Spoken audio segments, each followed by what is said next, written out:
ఎక్కడున్నావు అమ్మా జ్ఞానేశ్వరి, నువ్వు తిరిగి రావమ్మా నా ప్రాణేశ్వరి.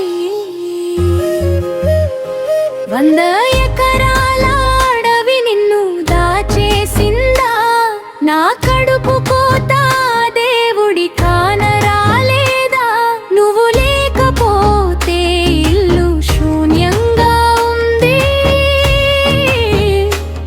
నీ పిలుపు వినక నా ప్రాణం నిలువదమ్మా.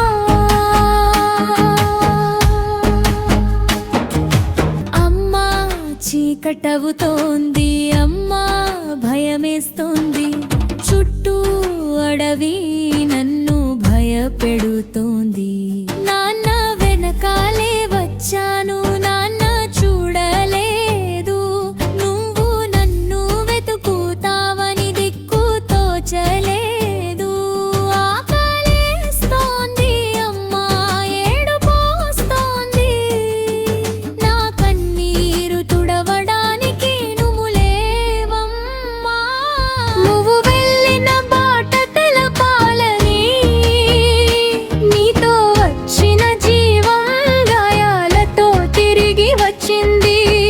నోరు లేని ఆ పశువు నీ జాడ చూపాలని, ప్రాణాలున్నంత వరకు అడవిలోకి పరిగెత్తి